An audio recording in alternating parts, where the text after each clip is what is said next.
Good afternoon, everyone. I'm Jess Woods, and I'm in my first year of my PhD at the University of Aberdeen. I'm so sorry I couldn't attend in person and listen to the other attendees over the last couple of days.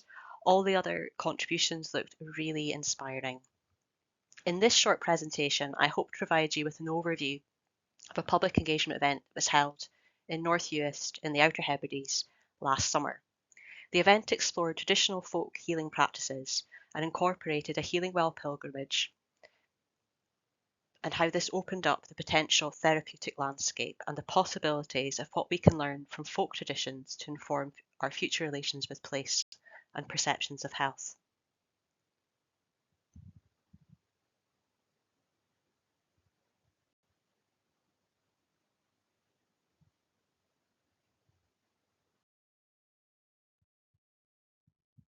The Outer Hebrides are a set of islands located off the northwest coast of Scotland. It has a population of 26,640 people, according to the latest ONS data. And there are currently 15 inhabited islands, with the main ones being Lewis, the largest and the most populated, where I am based, Harris, North Uist, Mbecula, South Uist, and to the south, Eriskay and Barra. All the islands are connected by either ferry crossing or by causeways. And you can see here on the right a picture here of a ferry crossing that connects Harris to North Uist and Burnley. And according to the latest 2022 consensus data published last month, 45% of islanders are Gaelic speakers. It's not something that I'll be exploring in depth in my talk, but this is information perhaps that provides context to some of the design and concept decisions made for the public engagement event itself.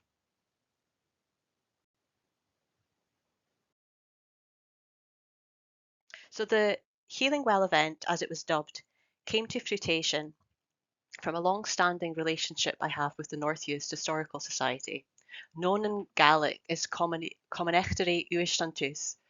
Support from researchers at Aberdeen in the Applied Health Sciences, where I was previously based, and anthropology. We received funding from the Public Engagement Unit at the University of Aberdeen for our event. The initial inspiration came from anthropologist Susan Parman's paper on traditional curing practices based on some of her ethnographic work in Lewis in the 70s, which identified traditional and contemporary health practices existing concurrently within the community at the time. Discussion with members of the North Uist Historical Society took place about creating a weekend event that would include interactive displays, walks and talks on traditional healing practices that would complement the local historical society's work in preserving local historical narratives. You can see here lots of pictures of me on the right collecting gathering material for the display in the local landscape of Lewis ahead of travelling down for the event in North Uist. It was important that the material I collected was done in a sustainable way, and I managed to gather most of my material within a 2-mile radius of my own home. Examples of plants I collected included comfrey that was traditionally used for setting bones, bogbean used to treat jaundice, seaweed that was used for its iodine and an array of treatments, elder again used for multiple treatments including as a balm for wounds and burns, its bark as a laxative and its flowers for skin tonic. I also received donated and borrowed pieces from community members of a shed deer antler, again an item used in traditional healing practices, and an old ram horn from a beloved sheep. And this contributed to a collective endeavour in creating and repairing the display. Due to associations with healing of many wells in the Outer Hebrides, it made sense to also incorporate well water within our interactive healing display.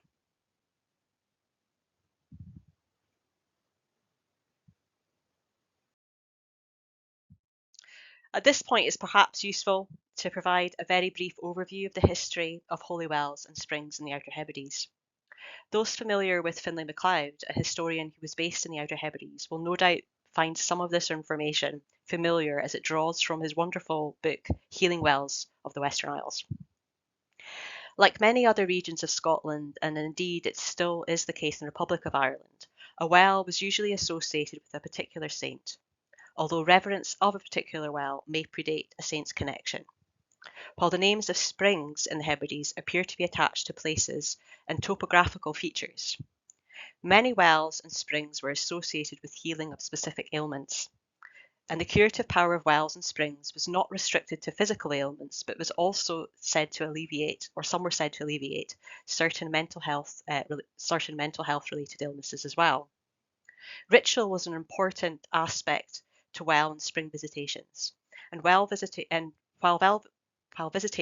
could take place at any time of the year, it was most common to visit on a particular date of importance, such as May Day.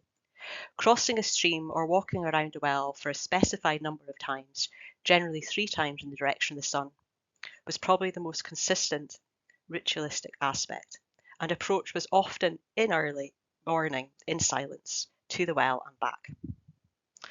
On the right here is an image of Tober Nambudach on St Kilda, which was notable for curing headaches, nervous conditions, constipation and deafness. And there was an altar beside the fountain in which gifts of offerings of shells, pebbles, rags, pins, nails, copper coins were left before the water would be taken. Other well stories talk of offerings being left of tufts of heather and of milk being splashed across stones. It's unclear how many wells existed in the Hebrides. Finlay MacLeod records less than 100 healing wells and springs, but is likely that many others existed and have been lost through the decline in oral traditions. Decline in well visitation follows a similar pattern here as mainland Scotland, although it is argued that well and spring visitation did endure here longer than many other areas despite Reformation. Changes to crofting practices, such as the fencing of land and the filling up of wells for cattle safety, impacted access to many wells and springs, and the rapid increase in National Health Service provision have likely contributed to declines in well visitation more latterly.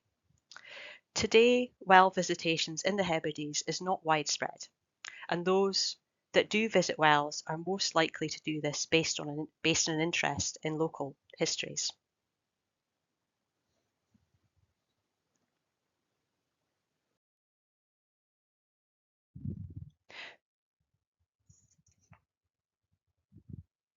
As mentioned earlier, many wells were filled or located on fenced crofting land, so finding them was not an easy task, and I used Finlay MacLeod's book again as a guide here to locate them, as he quite handily had added grid lines to his descriptions. You can see many images of some of the well and spring locations where I attempted to take samples. So from the top right, we've had Tober Brigid, where water was said to treat jaundice. Furan Bjochgar, which was a spring where water was said to treat toothache and some mental health conditions. Down at the bottom left corner is Tobermore, where I was unable to find documentation of what the waters were used for, but speculated that due to its name, which means Mary, its waters could have been used to treat conditions that concern children and women.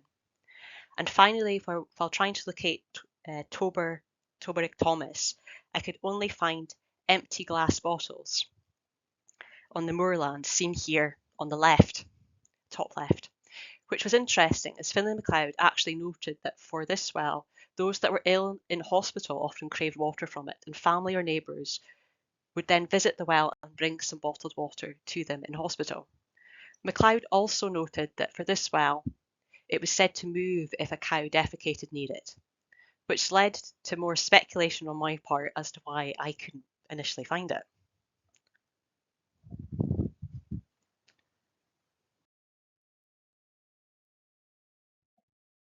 For the display and talk, I drew from the literature and research of Mary Beath, Martin Morton, Alexander Carmichael, and many other works of folklorists and ethnologists that documented Highland and Island healing practices.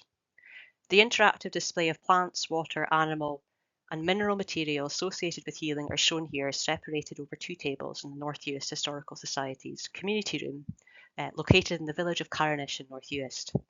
As mentioned earlier, there was a Gaelic element to the event, with each item displayed with a label of its Gaelic name in first instance, followed by its English name, scientific name where appropriate, and traditional medicinal use.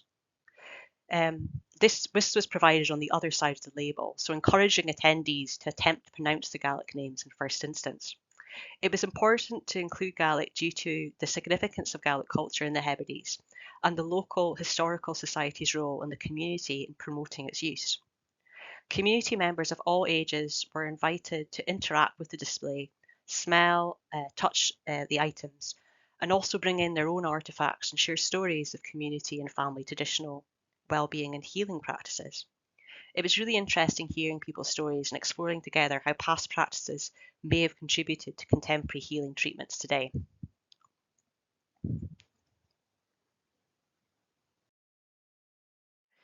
Finally, and perhaps most importantly, to close the Healing Well event, there was also an interactive walk to the site of a known historic healing well in North Uist, Tober Calamkeela. This was led by one of the North Uist Historical Society's office bearers and supported by a talk delivered by Joe Vergist the day before that explored walking as an ethnographic method.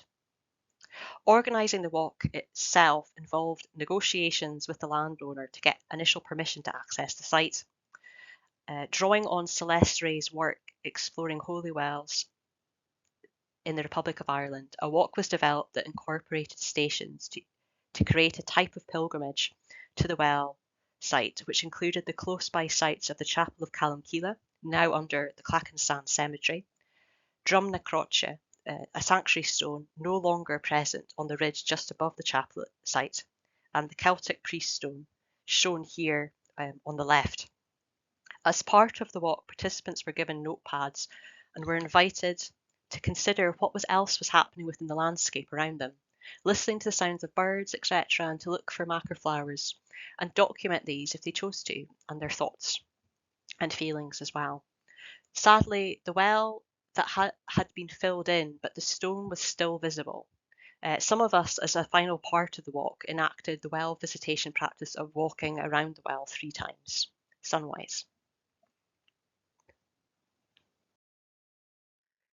Following the event, attendees were invited to provide feedback by using a short evaluation form, which included 4 statements that covered understanding, length of event, degree of interaction, and degree of interest. Attendees were asked how far they agree with each statement on a 5-point Likert scale and share any comments they had as well. So you can see some of that, although our responses were low, we did have positive feedback with agreed to strongly agreed with statements. And you can see here a sample of some of the comments we received here as well, that just covered their thoughts on the display, the walk itself, and anything they actually learnt from conducting the walk and learning about ethnographic walking practices.